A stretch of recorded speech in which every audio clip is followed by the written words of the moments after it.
আচ্ছা, ভিডিওর শুরুতেই আমি সোনালী দিদিভাইকে বলবো, আমি আমার কথাতে যদি তোমার খারাপ লেগে থাকে তাহলে আমাকে ক্ষমা করে দিও। কিন্তু তুমি যে কথাটা বলেছো সেটা আমি মানতে পারছি না। সেটা হচ্ছে এই মানুষটাকে বাঁচতে দে, এই মানুষটাকে নিয়ে আর কথা বলিস না। তুমি কথাটা বলেছো মানে দেবলিনাকে নিয়ে যাতে আমি কোনো কথা না বলি, ভিডিও না করি, মেয়েটাকে আমি বাঁচতে দিই। দেখো, আমি বাঁচতে দেওয়ার এবং আমি মরতে দেওয়ার কেউ নই। আমি হচ্ছে দর্শক, আমি পাবলিক, আমি কন্ট্রোভার্সি ক্রিয়েটার। ওয়াইটিতে, ফেসবুকে, ইনস্টাগ্রামে, যেখানে সোশ্যাল মিডিয়াতে যেখানে যেখানে কন্টেন্ট প্রচণ্ড পরিমাণে কি বলবো, ভাইরাল কন্টেন্ট চলবে, সেটা নিয়ে আলোচনা করার আমাদের মতন মানুষই বসে রয়েছে আলোচনা করার জন্য, তাই না? আর থাকলো আমি তো খুবই নগ্ন, খুবই ছোট্ট একটা ক্রিয়েটার। আর তার মধ্যে তো আমি বিগত 20-22 দিন ধরে পুরোপুরি অ্যাক্টিভ ছিলাম না, সেই কারণে আমার চ্যানেলটা একদমই বসে গেছে, রিচ একদমই ডাউন। হয়তো আমার ভিডিও কারোর কাছে পৌঁছচ্ছেও না, কারোর নোটিফিকেশনটাও পাচ্ছে না, এরকম হচ্ছে। যাই হোক, আমি একদমই আশাহত নই। আমি জানি আমি কাজ করতে করতে আমি আবার জায়গায় আবার ফিরে আসবো, তাই না? তো আমি কেউ নই। যদি সত্যি সত্যি সেই মেয়েটাকে বাঁচতে দিতে চাইতো, তাহলে তাদের পরিবারের লোক বাঁচতে দিতে চাইতো। পরিবারের লোক যদি জানতো যে না, আমার বোনের সাথে, আমার মেয়ের সাথে, আমার বান্ধবীর সাথে যা হয়েছে সেটাকে নিয়ে আর যেন কোনো মানুষ কথা বলতে না পারে, আঙ্গুল তুলতে না পারে, আলোচনা করতে না পারে, শিরোনামে আমার বান্ধবী, বন্ধু, আমার মেয়ে, আমার বোন না থাকে, তার জন্য কি করতে হবে? আমাদের মুখে কুলু পাঠতে হবে। কিন্তু একজনও কুলু পাঠেনি। তারা দিনের পর দিন লাইভ, দিনের পর দিন ভিডিও, দিনের পর দিন ব্লগ করে করে করে করে এটাকে প্রমাণ করে দিয়েছে একটা কি বলবো, অবশ্যই সহানুভূতি জায়গায় ছিল, কিন্তু সেই সহানুভূতি জায়গা নেই। সেই জায়গাটা সম্পূর্ণ হয়ে গেছে কি একটা কন্টেন্ট, এবং এখন সেটাকে ফেক মনে হচ্ছে, এখন সেটাকে মনে হচ্ছে যে না, এটা পরিকল্পিতভাবে করা হয়েছে। বুঝতে পেরেছো? সেই জন্য আমি বাঁচতে দেওয়ার, আমি মরতে দেওয়ার কেউ নই। হাজার হাজার মানুষ রয়েছে, হাজার হাজার মানুষকে মুখ তুমি বন্ধ করতে পারবে না, তার কারণ তাদের পরিবারের লোকই মুখ খুলেছে, আমরা কেউ নই। আচ্ছা, এবার আসি। আমার কথা যদি খারাপ লেগে থাকে সোনালি দি ভাই, তাহলে কিছু মনে করো না, ক্ষমা করে দিও। ছোট বোন তো, বোন হিসেবে যা যদি বলে থাকি কিছু বাজে ছোট বড় কথা যদি আমার মুখ থেকে বেরিয়ে থাকে, তাহলে ক্ষমা করে দিও, ঠিক আছে? যাই হোক, সেটা বললাম না। তোমার মন তো খুব দুর্বল, মানে মানে নরম আর কি, দুর্বল নয়, খুব নরম মনের মানুষ তুমি, সেই জন্য তোমার খুব কষ্ট হয় জানি, শারীরিক। কিন্তু কি বলো তো, তুমি গুলিয়ে ফেলো না। তুমি যেরকম অত্যাচারিত হয়েছো, তোমার উপরে যেগুলো যেগুলো চলেছে, সেটা যে ওর উপরেও চলেছে, সেটা তুমি কিভাবে বলতে পারছো, কিভাবে ভেবে নিতে পারছো? একটা ভুল পদক্ষেপ তুলেছে বলেই কি তুমি বিশ্বাস করতে পারছো যে ওর সাথে সত্যি সত্যি এমন কোনো ঘটনা ঘটেছে যেটা তোমার সাথে ঘটেছিল? তুমি মিলিয়ে দিও না, মানে তুমি গুলিয়ে ফেলো না তোমার জীবনের ঘটনা, ওই জীবনের ঘটনা গুলিয়ে ফেলো না। বিস্তার ফারাক রয়েছে।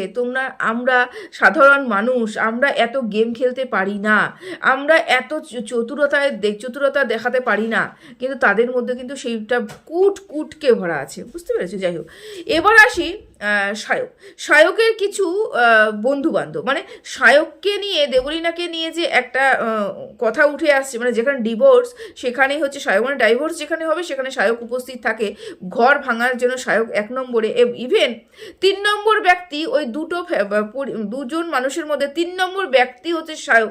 সেটা বলে যে একের পর এক ভিডিও নামছে, প্রত্যেকটা মানুষ নিন্দা করছে, ট্রোল করছে সায়ককে, সেটা নিয়ে সায়কের কিছু বন্ধু বান্ধবের খুব আপত্তি। সেই বন্ধু বান্ধব আবার ভিডিও করতে বসেছে এবং ফেসবুকে ভিডিও করছে, ইউটিউবে ছাড়ছে। ওদের বক্তব্য হচ্ছে, তোমরা এত নিম্ন মানসিকতার কিভাবে হয়ে থাকো, তোমরা কেন এই কথাগুলো ভাবছো? বা মানে যতটুকু আমি বুঝলাম, ওভারঅল এত বড় আলোচনা তো করা যায় না, যত কথা বলছো অত বড় তো আলোচনা করা যায় না। যতটুকু বুঝলাম, তাদের বক্তব্য, তোমরা চুপ হয়ে যাও, তোমরা শান্ত হয়ে যাও, মেয়েটাকে বাঁচতে দাও। এটা সত্যি সত্যি কি চুপ হয়ে এবং শান্ত হয়ে আমরা ছিলাম না? আমরা তো চুপ হয়ে এবং শান্ত হয়েই ছিলাম। যখন এই ঘটনাটা ঘটেছে তখন আমরাও কিন্তু মর্মাহত হয়েছিলাম, আমরাও কিন্তু শকড হয়েছিলাম। ওই মেয়েটা, অত সুন্দর একটা মুখ, এত মিষ্টি একটা মুখ, এত সুন্দর একটা নোন ফেস, সেটাকে যখন আমরা এরকম বিধ্বস্ত অবস্থা দেখেছি, তখন খারাপ লেগেছিল, সবারই খারাপ লেগেছিল, সবাই কিন্তু একটু আপসেট হয়েছিল। কিন্তু সত্যি কথা বলো তো, তোমার বন্ধু, তোমার বান্ধবীর মা, বান্ধবীর দিদি, ইভেন তোমার বন্ধু, সবাই মিলে যে ব্যাপারটাকে, মানে ঘোরতর ব্যাপারটাকে এত লাইট করে দিয়েছে, দর্শকের সামনে পুরো খেলোর পাত্র করে দিয়েছে, তার জন্য দর্শকরা দায়ী? নিশ্চয়ই নয়। এই যে দর্শকদের বারবার করে এসে তোমরা বলছো তোমরা চুপ করো, তোমরাই চুপ করো, দর্শকরা চুপ করবে কেন? যেখানে পরিবারের লোকই সব কিছু উজাড় করে দেখিয়ে দিচ্ছে, উজাড় করে বলছে। কে জানতে চেয়েছিল দেবলীনার পরিবারের হাড়ির খবর? কে জানতে চেয়েছিল দেবলীনার সাথে প্রবাহর কি সম্পর্ক? কে জানতে চেয়েছিল, কে প্রশ্ন করেছিল তোমাদের মধ্যে সম্পর্ক ভালো আছে কি না খারাপ আছে? কে জানতে চেয়েছিল কে কাউকে কত টাকা দেবে গিফট দেয় না, কে কাউকে কত গিফট, একটা গিফট দেয় না, কে কার উপরে অত্যাচার করে, কে কার উপরে শারীরিক অত্যাচার করে? কে জানতে চেয়েছিল স্বামী স্ত্রীর মধ্যে গন্ডগোল? কেউ জানতে চায়নি। এখানে পুরো পরিবারের লোক, হ্যাঁ মেয়েটার পরিবারের লোক এসে দিনের পর দিন কথা বলে গেছে, লাইভ করে গেছে এবং একতরফা সেই ফ্যামিলিটাকে নোংরা কথা বলে গেছে। আমি বলছি না ছেলের বাড়ির কোনো দোষ নেই, অবশ্যই ছেলের বাড়ির লোকের দোষ আছে। আমার বক্তব্য হচ্ছে যখন মেয়ে এরকম ঘটনা ঘটিয়ে ফেলেছে সেই জায়গাটাকে চুপ থাকা দরকার ছিল, এত ঘেটে করা দরকার ছিল না। কিন্তু প্রত্যেকটা মানুষ ওই পরিবারের দিনের পর দিন লাইভ করেছে এবং পরিবারের ছেলেটাকে পুরোপুরি উলঙ্গ করে দিয়েছে, পুরোপুরি উলঙ্গ করে দিয়েছে। এবং যখন সেই সব দেখে তোমাদের হাড়ির খবর যখন তোমরাই বিক্রি করছো, তোমাদের হাড়ির খবর যখন তোমরাই বের করে নিয়ে আসছো, তখন যখন আমাদের মতন কিছু দর্শক, পাবলিক, ভিউয়ার্স যখন তোমাদেরকে ভালোবাসা দিচ্ছিল তখন আপত্তি নেই। এবং যখন তোমাদের এই দুর্নীতি বলতে পারো, বা বলতে পারো তোমাদের এই অপকর্ম, বা বলতে পারো তোমাদের এই হাড়ির খবর লিক করা, এগুলো নিয়ে যখন আপত্তি জানাচ্ছে তখন তোমাদের ভীষণ পরিমাণে আপত্তি হচ্ছে। তখন বক্তব্য পাবলিক ভালো না, মানুষ ভালো না, মানুষের চিন্তাধারা ভালো না।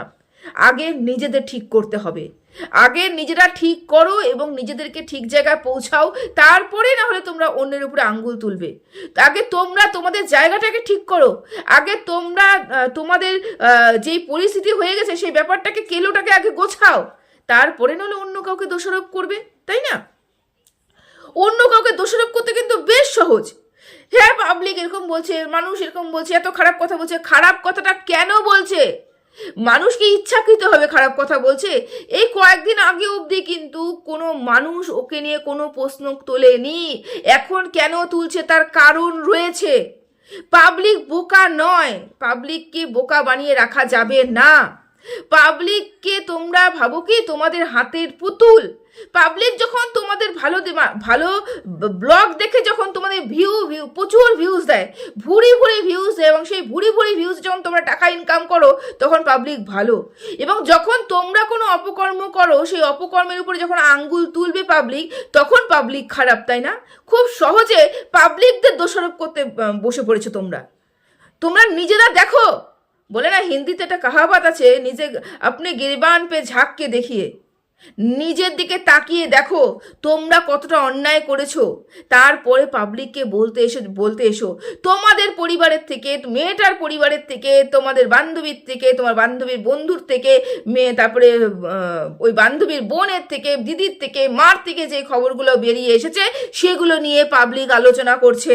পাবলিক কারোর বাড়িতে গিয়ে ঢুকে বলেনি তোমার সাথে কি হয়েছে, তোমার সাথে কি খারাপ সম্পর্ক, তোমার সাথে কি ভালো সম্পর্ক, তোমাদের মধ্যে কি গন্ডগোল হয়েছে। কেউ কিন্তু খুঁচিয়ে ঘা করতে যায়নি।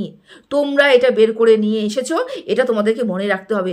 কথায় কথায় পাবলিককে দোষ দিলে পরে চলবে না। আচ্ছা, এরপরে একটা কথা আমি বলছি, সেটা হচ্ছে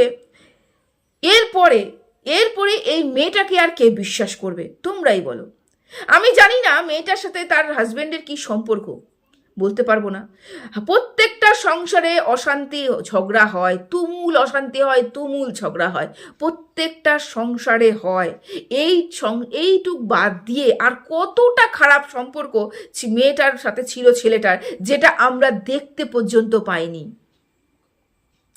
একটা পরিবারে যখন অশান্তি হচ্ছে, কোনো মেয়ের উপরে যখন অত্যাচার হচ্ছে, কোনো গৃহবধূ যখন অত্যাচারিত হচ্ছে, তখন তার মুখে চোখে একটা ছাপ থাকবেই থাকবে, তার বিধ্বস্ত অবস্থা থাকবেই থাকবে, তার মেন্টালি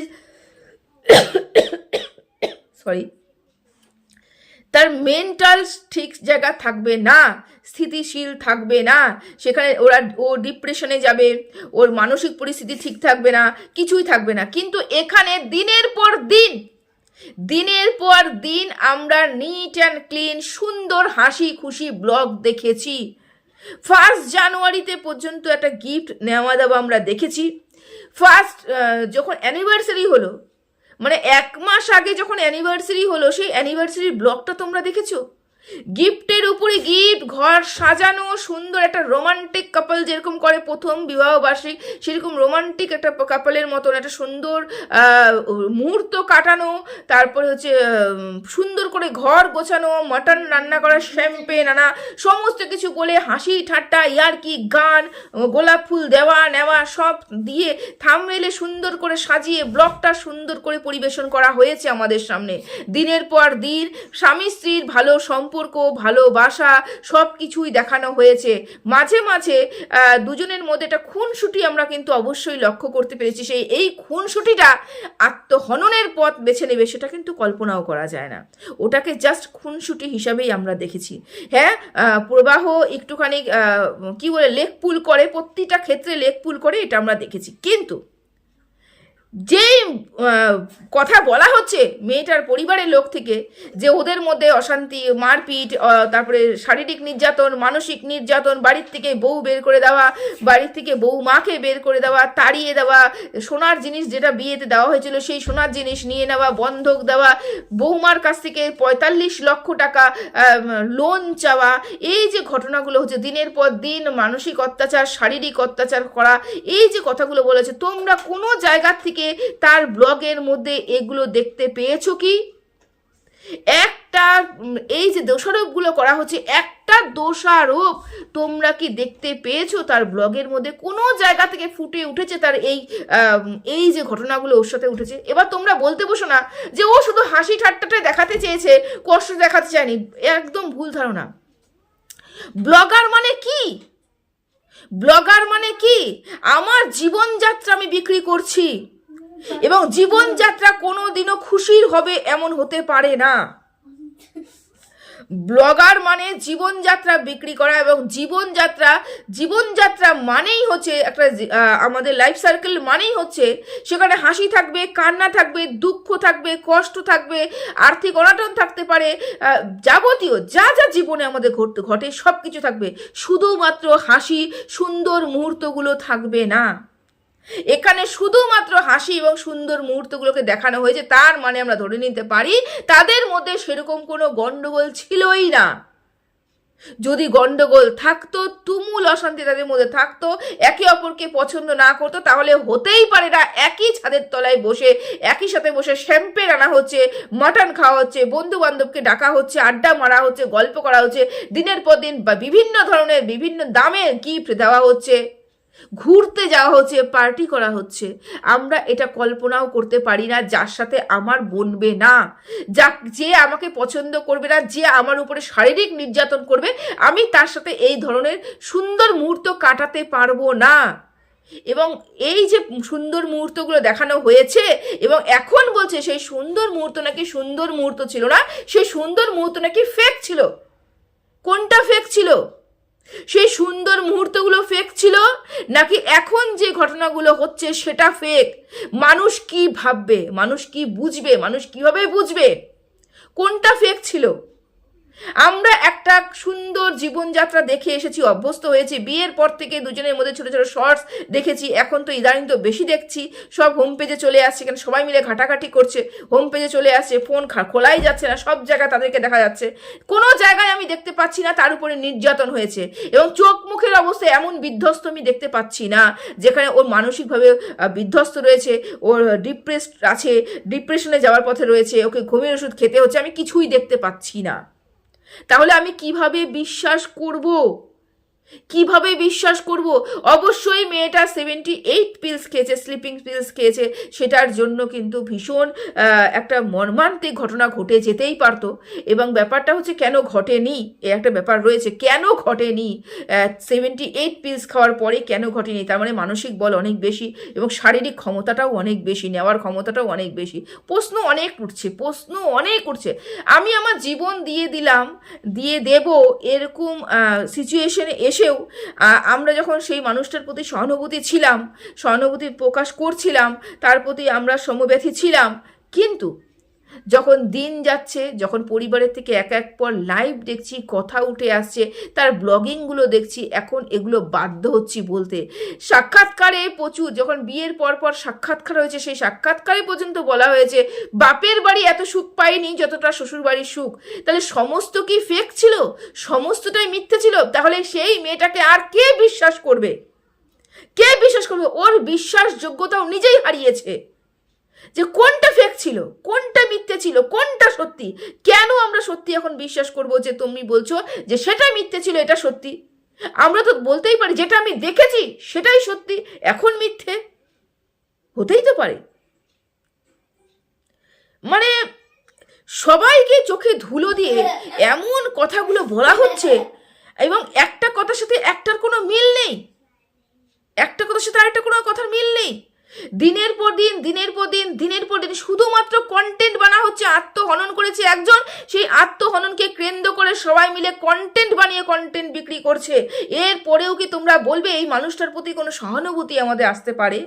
এবং তারপরে যখন কোনো পাবলিক বলবে, কোনো কেউ কিছু এসে বলবে, দর্শক বলবে, দর্শকদের চরিত্রের উপরে, দর্শকদের মানসিকতার উপরে আঙ্গুল তোলা হবে। আরে এই দর্শকদের তো তোমরাই তৈরি করেছো। দিনের পর দিন এই দর্শকদের কত ওই দেখিয়েছে স্বামী স্ত্রীর মধ্যে ভালো সম্পর্ক, আর হঠাৎ করে যদি বলে আমি স্বামীর জন্যই আত্মহননের পথ বেছে নিয়েছি, কে বিশ্বাস করবে রে বাবা? কে বিশ্বাস করবে? কেউ বিশ্বাস করবে না। এই জায়গাটা তোমরা তৈরি করেছো, আর এই মানুষটাকে আমার মনে হয় আর কেউ বিশ্বাস করবে না। দর্শক ঠকানো কারবার করছিল এতদিন ধরে। যদি সত্যি সত্যি দুঃখে থাকার পরেও দুঃখটাকে না দেখিয়ে হাসিটাকে দেখিয়েছে, তার মানে ধরে নেওয়া হবে এরা দর্শক ঠকানো কারবার করছিল। আমরা এখানে জীবনযাত্রা বিক্রি করছি, তার মানে আমার জীবনে যদি যতটুকু সত্যি ততটুকুই আমি বিক্রি করব, আমার জীবনে যতটুকু মিথ্যে ততটুকুই আমি বিক্রি করব, আমার জীবনে যতটুকু কষ্ট মিথ্যে সেটাকেই বিক্রি করব, আমার জীবনে যতটুকু আনন্দ ততটাই বিক্রি করবো। একদম সুন্দর, স্বচ্ছ এবং দর্শকদের সামনে নিট অ্যান্ড ক্লিন থাকবো। এটাই তো হওয়া উচিত ছিল, কিন্তু হয়েছে কি? হয়নি তো। এবং দর্শকরা যখন প্রশ্ন করবে, দর্শকদের চরিত্রের উপরে আঙ্গুল তোলা হচ্ছে, দর্শকদের মানসিকতার উপরে আঙ্গুল তোলা হচ্ছে। আগে নিজেদের মানসিকতার পরিচয় তোমরা নিজেরাই দিচ্ছ, এবং আরো ভালো করে তোমাদের মানসিকতাটা তোমরা আগে বুঝে নাও, তোমাদের কি মানসিকতা, তারপর দর্শকদের সামনে তুলে রাখো, দর্শকদেরকে নিয়ে আলোচনা করবে, ঠিক আছে? তো যাই হোক, আমি বেশি বড় ভিডিওটা করছি না, এতটুকুই বলার ছিল যে কোনটা ঠিক কোনটা ভুল। আর কি এই মানুষটাকে কেউ বিশ্বাস করতে পারবে? কোনটা ঠিক কোনটা ভুল, দ্বন্দ্বে সবাই রয়েছে। তো চলো, সবাই ভালো থেকো, সুস্থ থেকো, টাটা।